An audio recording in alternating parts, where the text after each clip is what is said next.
আসসালামু আলাইকুম।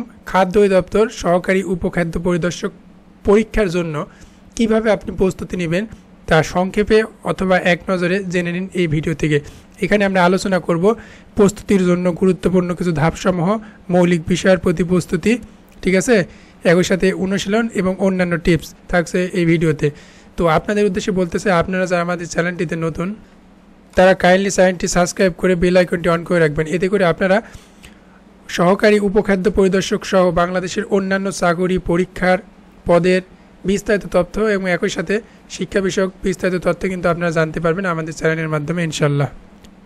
ফিরে আসা যাক মূল আলোচনায়। এই ভিডিওতে আমরা এখন উল্লেখ করব আপনাদের সামনে যে সহকারী উপখাদ্য পরিদর্শক পরীক্ষার জন্য বাংলা, ইংরেজি, গণিত, সাধারণ জ্ঞান এবং কম্পিউটার ও আইটি জ্ঞান, ঠিক আছে, এর উপর ভালোভাবে প্রস্তুতি কিভাবে নেবেন, ঠিক আছে, তার প্রতি খেয়াল রাখবো আর কি। একই সাথে এর জন্য প্রতিটি বিষয়ের নির্ধারিত পাঠ্যসূচি অনুসরণ করতে হবে এবং বিগত বছরের প্রশ্ন সমাধান করতে হবে এবং নিয়মিত অনুসরণ করা কিন্তু জরুরি। তো চলুন জেনে নেওয়া যাক ধাপে ধাপে। প্রথমে জানবো আমরা প্রস্তুতির জন্য গুরুত্বপূর্ণ ধাপসমূহ, ঠিক আছে। পাঠ্যসূচি বোঝা, ঠিক আছে। পরীক্ষার বিস্তারিত সিলেবাস বা পাঠ্যসূচি সম্পর্কে আপনাকে আগে জানতে হবে, যা সাধারণত বাংলা, ইংরেজি, গণিত, সাধারণ জ্ঞান এবং কম্পিউটার ও আইটি জ্ঞানের অন্তর্ভুক্ত।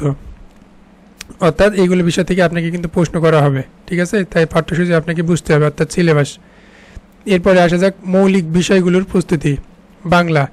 বাংলাতে আপনি যেগুলো বিষয়গুলি লক্ষ্য রাখবেন সেগুলো হচ্ছে ব্যাকরণ ও সাহিত্য অংশ ভালোভাবে পড়তে হবে।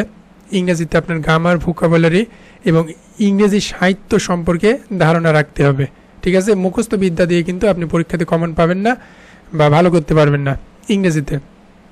এবার আসি গণিত, পাটিগণিত, বীজগণিত এবং জ্যামিতিক মৌলিক বিষয়গুলো প্রতিদিন অনুশীলন করতে হবে গণিতে ভালো করতে চাইলে। সাধারণ জ্ঞান, বাংলাদেশ ও আন্তর্জাতিক বিষয়বলি, সাম্প্রতিক ঘটনাবলী এবং খাদ্য সম্পর্কিত জ্ঞান কিন্তু অর্জন করতে হবে এই অংশে, ঠিক আছে। যেহেতু খাদ্যের পরীক্ষা, সেই ক্ষেত্রে এই সম্পর্কিত জ্ঞান অর্জন করা আবশ্যিক বলা চলে, ঠিক আছে। তো কম্পিউটার ও আইটি, কম্পিউটার ও তথ্য প্রযুক্তি বিষয়ক মৌলিক বিষয়গুলো সম্পর্কে জানতে হবে।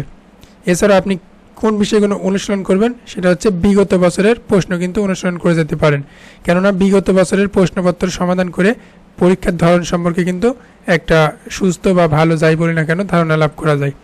এছাড়াও প্রতিনিয়ত আপনি মক টেস্ট দিতে পারেন, নিয়মিত মডেল টেস্ট দিয়ে নিজের প্রস্তুতি মূল্যায়ন করতে পারেন এবং যেগুলো বিষয়ে আপনার দুর্বলতা রয়েছে বা ঘাটতি রয়েছে বা ল্যাকিং রয়েছে সেইগুলো বিষয়ে কিন্তু ইমপ্রুভমেন্ট করতে পারেন।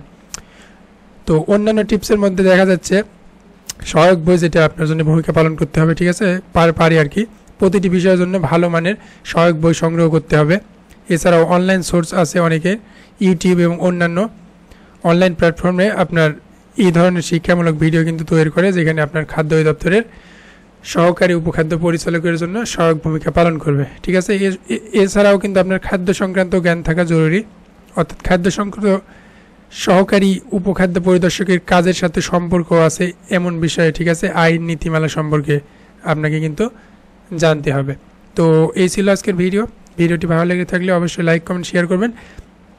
আপনাদের সহকারী উপখাদ্য পরিদর্শক পদের পরীক্ষা কিন্তু আগামী 29 নভেম্বর অনুষ্ঠিত হতে যাচ্ছে। অফিসিয়াল ডেট দিলে সেটা আমরা জানিয়ে দিব, প্রবেশপত্র কীভাবে ডাউনলোড করবেন। এছাড়াও আরও টিপস বা প্রস্তুতিমূলক ভিডিও আসতেছে। তো সকলে অবশ্যই চ্যানেলটি সাবস্ক্রাইব করে পাশে থাকবেন। এখানে আপনার সহকারী উপখাদ্য পরিদর্শক পদের রেজাল্ট থেকে নিয়োগ পর্যন্ত সকল বিষয়ে তথ্য বা উপাত্ত দেওয়া হবে। আসসালামু আলাইকুম।